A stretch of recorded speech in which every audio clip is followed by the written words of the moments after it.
ఈ బడ్జెట్లోనైనా మనకు న్యాయం చేస్తారేమో, ఈ బడ్జెట్లోనైనా తెలంగాణ పారిశ్రామిక రంగానికి, తెలంగాణలోని పేదలకు, తెలంగాణలోని ఇన్ఫ్రాస్ట్రక్చర్కి పెద్దపీట వేస్తారేమని చెప్పి మేము ఆశించినాం.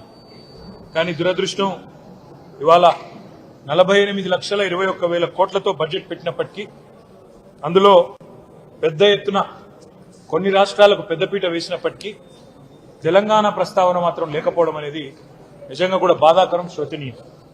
తెలంగాణలో 4 బీజేపీ ఎంపీలు గతంలో ఉంటే ఇవాళ తెలంగాణ ప్రజలు ఆ సంఖ్యను రెట్టింపు చేసినారు, 8 మందిని గెలిపించారు. అయినప్పటికీ 8 రూపాయలు కూడా కేంద్ర ప్రభుత్వం ఈ బడ్జెట్లో ఇవ్వకపోవడం అనేది నిజంగా బాధాకరం, తీవ్రంగా కూడా తెలంగాణ ప్రజలందరినీ కూడా విస్మయపరిచిన అంశం. బడ్జెట్ చూస్తూ ఉంటే ఇప్పటిదాకా నేను కామెంటరీ కూడా వింటా ఉన్నాను. ఇది కేంద్ర బడ్జెటా లేకపోతే బీహారు ఆంధ్రప్రదేశ్కు సంబంధించిన బడ్జెటా అనే విధంగా ఇవాళ చాలా మంది మాట్లాడుతూ ఉన్నారు. మాకేమీ ఆంధ్రప్రదేశ్కి ఇచ్చినందుకు బాధ లేదు. సాటి తెలుగు రాష్ట్రం, తప్పకుండా వారు బాగుండాలి, మంచిగా ఉండాలని కోరుకుంటోళ్ళం తప్ప వారికి నష్టం జరిగితే మేము కూడా బాధపడతాం. కానీ ఆంధ్రతో పాటు ఆంధ్రాకి ఇచ్చినట్టుగానే మీరు ఆంధ్రప్రదేశ్ పేరు చెప్పిన ప్రతిసారి ఏమన్నారు కేంద్ర మంత్రి గారు? ఆంధ్రప్రదేశ్ పునర్విభజన చట్టం అని మాట్లాడింది.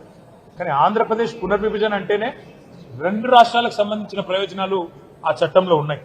కానీ మొత్తం స్పీచ్ కాపీలో ఎక్కడ కూడా కనీసం తెలంగాణ అన్న పదం కూడా మంత్రి గారు మాట్లాడకపోవడం బాధాకరం. సరే, ఆంధ్రప్రదేశ్కి బ్రహ్మాండంగా డబ్బులు ఇచ్చారు. అమరావతికి 15,000 కోట్లు, తర్వాత భవిష్యత్తులో ఇంకా అవసరంగా అయితే ఎక్కువ డబ్బులు ఇస్తామన్నారు. అదేవిధంగా పోలవరం నిర్మాణానికి సంపూర్ణ సాయం చేస్తామన్నారు. అదే మాదిరిగా ఆంధ్రప్రదేశ్లో మరి పారిశ్రామిక అభివృద్ధికి ప్రత్యేక సహకారం ఇస్తామన్నారు. వైజాగ్ చెన్నై ఇండస్ట్రియల్ కారిడార్స్ పెడతామన్నారు. అదేవిధంగా కొప్పర్తి, ఓర్వకల్లు ఇండస్ట్రియల్ జోన్స్ కి అక్కడ ఎలక్ట్రిసిటీ, వాటరు, రోడ్స్, హైవేలకు ప్రత్యేక నిధులు అన్నారు. వైజాగ్ చెన్నై కారిడార్ కూడా డబ్బులు. అదేవిధంగా బెంగళూరు కూడా, హైదరాబాద్ బెంగళూరు కారిడార్ కూడా డబ్బులు ఇస్తున్నామన్నారు. అదేవిధంగా ఆంధ్రప్రదేశ్లోని వెనుకబడ్డ ప్రాంతాలకు ప్రత్యేక ప్యాకేజీ అన్నారు. రాయలసీమ, ప్రకాశం, ఉత్తరాంధ్ర జిల్లాలకు ప్రత్యేక ప్యాకేజీ అన్నారు. మాకు ఆంధ్రప్రదేశ్కి ఇచ్చిన దాని మీద దుగ్ధ లేదు, బాధ లేదు, అసూయ లేదు. తెలుగు రాష్ట్రం, పక్క తెలుగు రాష్ట్రం బాగుపడితే సంతోషించటోళ్ళమే, తప్పకుండా స్వాగతిస్తాం ఆంధ్రప్రదేశ్కి ఇచ్చిన దాన్ని. కానీ కేవలం ఆంధ్రప్రదేశ్కు, బీహార్కు రెండింటికే ఇస్తూ మిగతా 26 రాష్ట్రాలను మరి చిన్నచూపు చూడడం అనేది నిజంగా బాధాకరం. ఆంధ్రప్రదేశ్ పునర్విభజన చట్టమని మీరే మాట అయితే చెప్పారు. ఆంధ్రప్రదేశ్ పునర్విభజన చట్టంలోనే 2 తెలుగు రాష్ట్రాల ఏర్పాటు కూడా ఉన్నది. తెలంగాణ ఉన్నది, ఆంధ్రప్రదేశ్ ఉన్నది. కానీ ఎప్పటిలాగానే మనకు 9.5-10 సంవత్సరాలుగా ఎప్పటిలాగానే ఇచ్చినట్టు ఈసారి కూడా గుండు సున్నానే ఇచ్చింది కేంద్ర ప్రభుత్వం.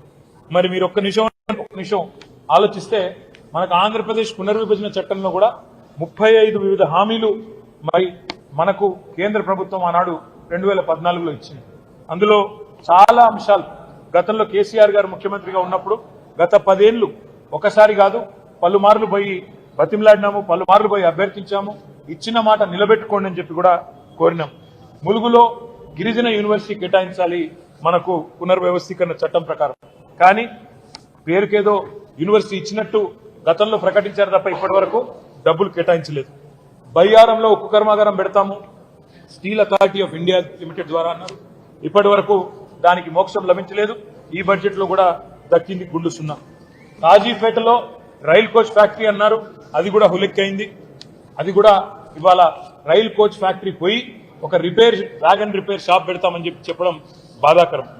9 ఏళ్లుగా ఆనాడు కేసీఆర్ గారు ప్రధానమంత్రి గారిని, కేంద్ర మంత్రులను పలుమార్లు కలిసి మా రాష్ట్రానికి కొత్త విద్యా సంస్థలు ఇవ్వండి, ఐఐఎం ఇవ్వండి, ఇండియన్ ఇన్స్టిట్యూట్ ఆఫ్ మేనేజ్మెంట్ ఇవ్వండి, నేషనల్ ఇన్స్టిట్యూట్ ఆఫ్ డిజైన్ ఇవ్వండి, ఐఐఎస్సిఆర్ ఐసర్ ఇవ్వండి, నవోదయ కేంద్రీయ విద్యాలయాలు ఇవ్వండి అని పలుమార్లు కోరినాం. దాని మీద కూడా ఒక్కటంటే ఒక్క విద్యా సంస్థ కూడా ఇప్పటి వరకు మంజూరు చేయలేదు. ఈ రోజు బడ్జెట్ లో కూడా చేయలేదు. కేంద్ర బడ్జెట్ లో పారిశ్రామిక కారిడార్లు ఇవన్నీ కూడా చెప్పారు ఇతర రాష్ట్రాలకు సంబంధించి. అదే తెలంగాణలో మరి హైదరాబాద్ నుంచి వరంగల్ కానీ, హైదరాబాద్ నుంచి రామగుండం కానీ, హైదరాబాద్ నుంచి బొంబాయి పోయే రోడ్డు కానీ, హైదరాబాద్ నుంచి విజయవాడ పోయే రోడ్డు కానీ ఇవన్నీ కూడా ప్రముఖమైన పారిశ్రామిక కారిడార్లుగా ఏర్పాటు చేయాలని, 6 వివిధ కారిడార్లు ఏర్పాటు చేయాలని చాలాసార్లు కోరాం. దాని మీద కూడా స్పందన లేదు. మెగా పవర్ లూమ్ క్లస్టర్ కావాలని చెప్పి సిరిసిల్లలో అడిగాం, దాని మీద కూడా స్పందన లేదు. అదేవిధంగా కొత్త హ్యాండ్లూమ్ క్లస్టర్స్ కూడా మంజూరు చేయాలని చెప్పి కూడా గతం నుంచి కోరుతున్నాం. దాని మీద కూడా స్పందన లేదు. తెలంగాణ ప్రభుత్వం రేవంత్ రెడ్డి గారి నాయకత్వంలో మన చాలా మంది చాలా సార్లు ఢిల్లీకి పోయి అక్కడ మంత్రులను కలిసినట్టుగా కూడా వార్తలు, కానీ ఒక్కటంటే ఒక్కటి కూడా వీళ్ళు చెప్పింది వాళ్ళు వినిపించుకున్నట్టయితే కనబడడం లేదు.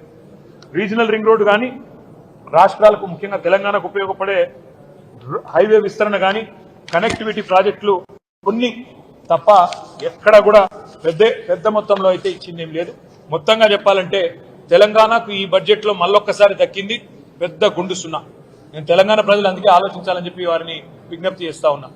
మొన్న జరిగిన పార్లమెంట్ ఎన్నికల్లో 16 స్థానాలు 8 కాంగ్రెస్ పార్టీకి, 8 భారతీయ జనతా పార్టీకి మీరు ఇచ్చారు. ఇవాళ అదే 16 స్థానాలతో చంద్రబాబు నాయుడు గారు శక్తి బలంగా ఉంటే ఏం సాధించుకోవచ్చో సంకీర్ణ ప్రభుత్వంలో చూపెడతా ఉన్నారు. 15,000 కోట్లు ఒక్క ఏపీ క్యాపిటల్ డెవలప్మెంట్ కి ఆయన తీసుకుంటున్నారు. అదేవిధంగా బీహార్ కు 26,000 కోట్ల రూపాయలు కేవలం రహదారుల కోసం మాత్రమే ఇచ్చినారు. కానీ తెలంగాణకు 16 మంది సభ్యులున్న 8 మంది కాంగ్రెస్ వాళ్ళు, 8 మంది బీజేపీ వాళ్ళు దక్కింది మాత్రం గుండు సున్నా. అందుకే స్వీయ రాజకీయ అస్తిత్వమే తెలంగాణ కెన్నటికీ రక్ష. ప్రాంతీయ శక్తులు బలంగా ఉంటే, ప్రాంతీయ పార్టీల నాయకత్వం బలంగా ఉంటేనే రేపటి సంకీర్ణ యుగంలో కూడా మనం శాసించే పరిస్థితి ఉంటుంది. శాసించి సాధించుకోవాలి తప్ప యాచించి సాధించుకుంటే ఏది కూడా రాదు. రేపటికైనా తప్పకుండా ఇవాళ ఈ 8 బీజేపీ ఎంపీలు అక్కడ పార్లమెంట్ లో కూర్చున్నారు. తెలంగాణకు అన్యాయం జరుగుతుంటే ఒక్క ప్రాజెక్టు కూడా రాకపోతే కనీసం నోరు కూడా మెదపలేదు. 2 కేంద్ర మంత్రులు ఉన్నారు, నోరు మెదపలేదు. అదేవిధంగా 8 మంది కాంగ్రెస్ ఎంపీలు తెలంగాణకు అన్యాయం జరుగుతుంటే కూడా. అదే ఈ రోజు అక్కడ గులాబీ కండువాలు కప్పుకున్న బీఆర్ఎస్ సైనికులు అక్కడుంటే ఇవాళ పార్లమెంట్ లో ఎట్లా ఉండేదో పరిస్థితి ఆలోచించాలని చెప్పి నేను కోరుతా ఉన్నా. అందుకే భవిష్యత్తులోనైనా తెలంగాణ ప్రజలు గుర్తుపెట్టుకోవాల్సిన మాట, మన ప్రాంత హక్కులు కాపాడాలంటే, మన రాష్ట్ర హక్కులు కాపాడాలంటే, మనకు నిధులు రావాలంటే ఈ సంకీర్ణ శకంలో తప్పకుండా కేసీఆర్ గారు లాంటి బలమైన నాయకులు, బలమైన బీఆర్ఎస్ లాంటి పార్టీలను ఎంత మద్దతు ఇచ్చి, ఎంత సంఖ్యాపరంగా బలోపేతం చేస్తే అంత రాష్ట్రానికి లాభం అనే మాట కూడా మళ్ళొక్కసారి గుర్తు చేస్తూ, ఈ బడ్జెట్ లో కూడా గుండు సున్నానే ఇచ్చినందుకు మరి కేంద్ర ప్రభుత్వానికి మరి 8 ఎంపీలు ఇచ్చినా మీరు గుండు సున్నా ఇచ్చినందుకు తెలంగాణ ప్రజలు భవిష్యత్తులో అన్ని గమనిస్తున్నారు, అన్ని ఆలోచన చేస్తున్నారు. తప్పకుండా తగు రీతిలో నిర్ణయం తీసుకుంటారని చెప్పి కూడా మేము ఆశిస్తాం.